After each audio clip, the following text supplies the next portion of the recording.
कि अपने मंत्रियों में से अच्छा मंत्री कौन है और वो किस तरह से अपने काम को अंजाम देता है, ये चेक करने के लिए उस राजा ने एक दिन अपने तीनों मंत्रियों को बुलाया और बुलाकर ये कहा कि आप तीनों को एक दिन का समय दिया जाता है और आपको मैं जंगल में एक ठेला लेके भेज रहा हूं।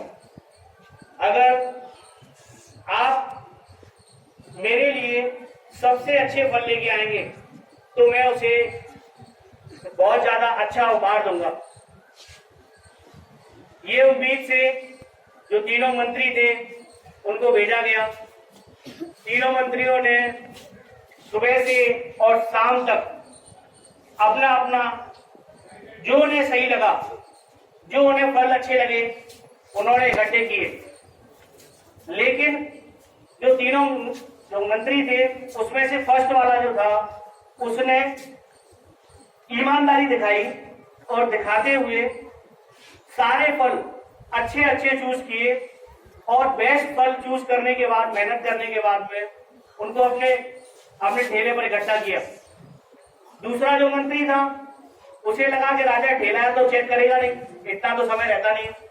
उसने उस ठेले में जो नीचे पड़े हुए फल थे वो उठाए और सारे वही गंदे और खराब फलों से सारा ठेला भर लिया।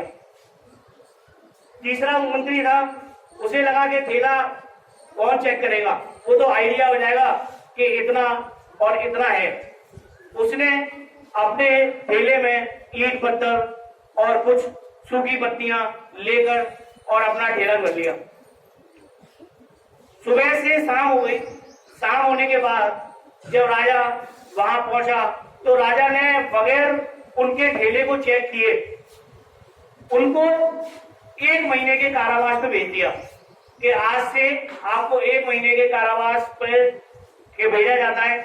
और बाकी जो सिपाही थे उनको आदेश दिया कि आपको ये आदेश दिया जाता है कि 1 महीने तक इनको कुछ भी खाने को नहीं देना है। वो तीनों हैरान थे ये सोचकर कि उनको 1 महीने के लिए खाने को कुछ नहीं दिया जाएगा। जो सबसे पहला मंत्री था जिसने राजा के लिए अच्छे फल चूज किए थे उसने 1 महीना बहुत आराम से निकाला। दूसरा जो मंत्री था जिसने सड़े फल वगैरह इकट्ठे किए थे उसने 1 महीने में उसकी हालत बहुत ज्यादा खराब हो गई, इतनी ज्यादा कि उसको वैद्य जी के पास की आवश्यकता पड़ी। जो तीसरा था वो तो बेचारा भूख से एक्सपायर हो गया। राजा को मालूम हो गया कि उसके जो मंत्री हैं वो किस तरह से काम करते हैं। इस छोटी सी कहानी से एक सीख मिलती है कि आप अपने समय का सही उपयोग करें।